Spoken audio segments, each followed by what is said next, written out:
మిథిల రామాయణం గురించి కనీస అవగాహన ఉన్నవారికి పరిచయం అక్కర్లేని రాజ్యం. శ్రీరాముడికి అయోధ్య పుట్టినిల్లు అయితే సీతమ్మకు మిథిల పుట్టినిల్లు. జనకుడు రత్నమాలకు సీతామాత దొరికింది ఇక్కడే. అంత ప్రాముఖ్యత కలిగిన మిథిలాంచల్ గురించి చాలా మందికి పూర్తిగా తెలియదు. అయోధ్యకు ఇచ్చిన ప్రాధాన్యత సీతమ్మ జన్మస్థలం మిథిలా నగరానికి ఇవ్వలేదనే ఆరోపణలు లేకపోలేదు. అయితే అదంతా గతం. ఇప్పుడు మిథిలాంచల్లో మరో మహత్కార్యానికి మోదీ సర్కార్ సిద్ధపడుతోంది. చారిత్రాత్మక మిథిలలో సీతమ్మకు భవ్య మందిరం నిర్మించాలని నిర్ణయించింది. 500 ఏళ్ల తర్వాత అయోధ్య కల నెరవేర్చినట్టే మిథిలాంచల్లో శతాబ్దాల ఎదురుచూపులకు తెరదించుతూ సీతామడితో సీతామాతకు మందిరం నిర్మిస్తామని అమిత్ షా ప్రకటించారు. ఈ ప్రకటన మిథిలాంచల్పై దేశం అటెన్షన్ పడేలా చేసింది.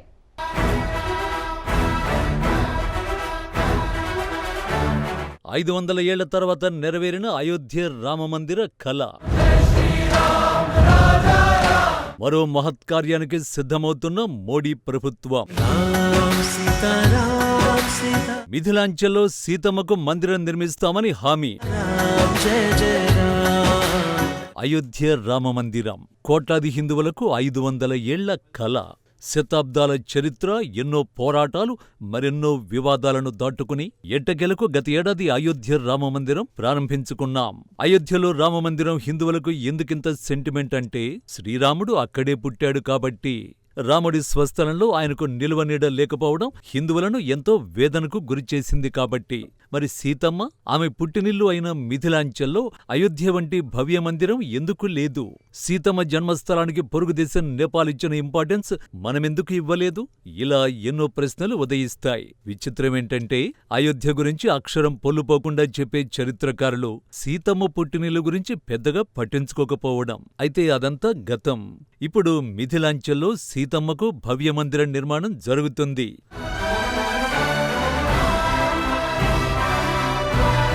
బీహార్ అసెంబ్లీ ఎన్నికల వేళ మిథిలాంచల్లో సీతమ్మ భవ్య మందిర నిర్మాణంపై అమిత్ షా చేసిన కీలక ప్రకటన ఇదే.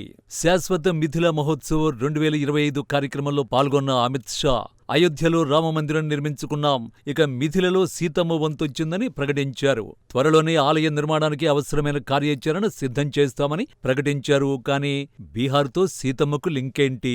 వైదేహి పుట్టింది నేపాల్లో కదా అంటారా? ఈ ప్రశ్నలకు సమాధానం తెలియాలంటే ఒకసారి చరిత్రలోకి వెళ్ళాలి. బీహార్లోని సీతామర్హిలోనే జనక మహారాజుకు సీతాదేవి దొరికింది. సీతమ్మ స్థల పురాణం గురించి చారిత్రక గాథలు ఎన్నో ఉన్నాయి. మిథిలా రాజ్యంలో అనావృష్టితో ఇబ్బందులు పడుతున్న వేళ పండితుల సూచనతో జనక మహారాజు యాగం చేస్తాడు. అందులో భాగంగానే ఇంద్రుణ్ణి మెప్పించేందుకు స్వయంగా నాగలితో భూమిని దున్నుతాడు. ఆ సమయంలోనే జనకుడికి పెట్టెలాంటిది తగులుతుంది. ఆ పెట్టెను తెరిచి చూడగా అందులో సీతమ్మ కనిపిస్తుంది. ఇదంతా జరిగింది సీతామర్హిలోనే అన్నది హైందవుల విశ్వాసం. అందుకే ఈ ప్రాంతాన్ని సీతాదేవి జన్మస్థలం గుర్తుగా చిన్న మందిర నిర్మాణం జరిగింది. ఇక్కడ ఉండే సీతాదేవి విగ్రహం బంగారు ఆభరణాలతో ధగధగ మెరిసిపోతూ ఉంటుంది. ప్రతి ఏటా ఇక్కడ జరిగే సీతా ఉత్సవానికి చాలా మంది భక్తులు వస్తూ ఉంటారు. ఇప్పుడు అక్కడే సీతమ్మకు భవ్య మందిర నిర్మాణం చేపట్టబోతున్నట్టు అమిత్ షా ప్రకటించారు. మరి సీతమ్మ పుట్టినిల్లు తమ దేశమేనని నేపాల్ ఎందుకు వాదిస్తోంది?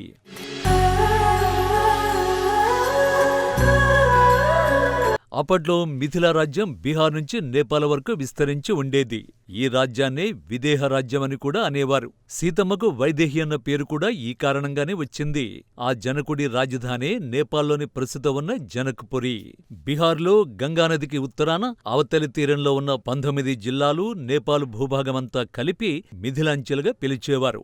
నిజానికి జనక్పురిని సీతమ్మ పుట్టినిల్లుగా నేపాల్ చెప్పడానికి కారణం 1657లో జరిగిన సంఘటనే. 1657లో సుర్కిషూర్ దాస్ అనే సన్యాసికి ఈ ప్రాంతంలో సీతమ్మ విగ్రహాలు లభించాయి. తర్వాత 1910లో నేపాల్ రాణి అయిన వృషభాను ఇక్కడ జానకి మందిరాన్ని నిర్మించారు. 1000 గజాల విస్తీర్ణంలో 150 అడుగుల ఎత్తున ప్రాకారంతో భవ్య మందిరాన్ని నిర్మించారు. పాలరాతి గోడలు, అద్దాల మేడలు ప్రత్యేకం. అప్పట్లోనే ఆలయ నిర్మాణానికి 9 లక్షల రూపాయలు వ్యయమైందట. అందుకే ఈ మందిరాన్ని 9 లాఖ్ మందిర్ అని పిలుచుకుంటారు.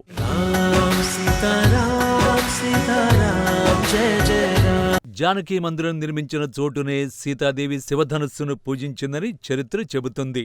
సీతారాముల వివాహ మహోత్సవం జరిగింది కూడా ఇక్కడే అంటారు. అందుకే ఆలయ నైరుతి భాగాన పెద్ద వివాహ మండపాన్ని నిర్మించారు. మనం సీతారామ కళ్యాణాన్ని చైత్ర శుద్ధ నవమి రోజున జరుపుకుంటాం. కానీ ఇక్కడ మాత్రం ప్రతి ఏడాది మార్గశిర మాసం శుక్ల పంచమి రోజున సీతారాముల కళ్యాణం జరుగుతుంది. ఆ రోజునే రాముడికి సీతమ్మకు పెళ్లయిందన్నది ఇక్కడి ప్రజల నమ్మకం. ఆలయంలో సీతారాములు, లక్ష్మణ, భరత, శత్రుఘ్నుల విగ్రహాలు చూపు తిప్పుకోలేనంత అందంగా ఉంటాయి. ఇప్పుడు అలాంటి భవ్య మందిరాన్ని సీతామర్హిలో నిర్మించబోతున్నట్టు అమిత్ షా ప్రకటించారు. సీతాదేవి కోసం నిర్మించే ఆలయం మొత్తం ప్రపంచానికి మహిళా శక్తి సందేశాన్ని ఇస్తుందని, అలాగే జీవితం ఎలా ఆదర్శంగా ఉండాలో తెలియచేస్తుందని అన్నారు. అయోధ్య మందిరం నిర్మాణానికైనా అడ్డంకులున్నాయేమో కానీ సీతామర్హిలో సీతమ్మ మందిరం నిర్మాణానికి ఎలాంటి చిక్కులు ఉండవు. కాబట్టి అమిత్ షా ప్రకటన ఆచరణలోకి రావడానికి పెద్దగా సమయం పట్టకపోవచ్చు.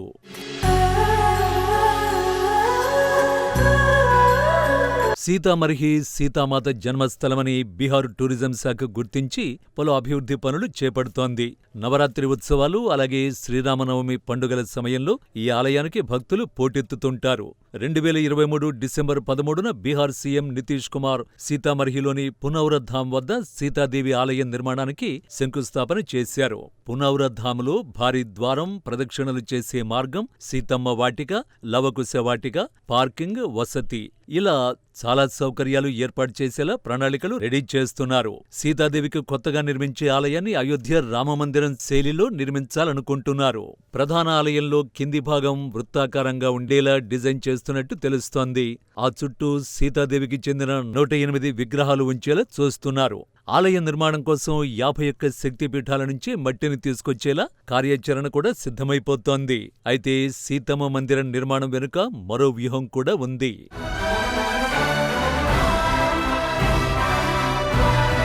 రామాయణ సర్క్యూట్ దేశీయ పర్యాటక రంగాన్ని అభివృద్ధి చేయడానికి మోడీ సర్కారు ఎంచుకున్న మిషన్ ఇది. 2021 నవంబర్లో ఈ ప్రాజెక్టును ప్రారంభించారు. ఈ యాత్రలో భాగంగా నేపాల్ నుంచి దక్షిణాన రామేశ్వరం వరకు రామాయణంతో సంబంధం ఉన్న అనేక పుణ్యక్షేత్రాలను దర్శించుకునేలా ప్రణాళికను రూపొందించారు. దేశ రాజధాని ఢిల్లీ నుంచి ప్రారంభమయ్యే 8000 కిలోమీటర్ల పొడవైన సర్క్యూట్లో 18 రోజుల ప్రయాణం ఉంటుంది. అయోధ్య, నేపాల్లోని జనక్పూర్, సీతామర్హి, వారణాసి, నాసిక్, రామేశ్వరం తర్వాత తిరిగి ఢిల్లీకి చేరుకుంటుంది. రామాయణంలో ప్రస్తావించిన 15 ముఖ్యమైన ప్రదేశాల సమాహారం రామాయణ సర్క్యూట్లో సీతామర్హి ఒక ప్రధాన భాగం. అయోధ్యకు, శ్రీరాముడికి ఉన్న ప్రాముఖ్యతకు సమాంతరంగా సీతామర్హికి ఉంటుందని స్థానిక భక్తుల నమ్మకం. అయోధ్య రాముడికి ఎంత ప్రాధాన్యముందో సీతామర్హి సీతకు కూడా అంతే ప్రాముఖ్యత ఉందన్నది స్థానికుల మాట. ఈ సీతాదేవి ఆలయం అభివృద్ధి చెందితే ప్రపంచవ్యాప్తంగా ఉన్న భక్తులు వచ్చి దర్శించుకుంటారు. అందుకే ఇక్కడ అయోధ్య వంటి మందిరాన్ని నిర్మించాలనే డిమాండ్లు చాలా కాలంగా ఉన్నాయి. అమిత్ షా ప్రకటనతో త్వరలోనే మందిర నిర్మాణం జరిగే అవకాశం కనిపిస్తోంది. అదే జరిగితే మరో అద్భుతం ఆవిష్కృతమైనట్టే.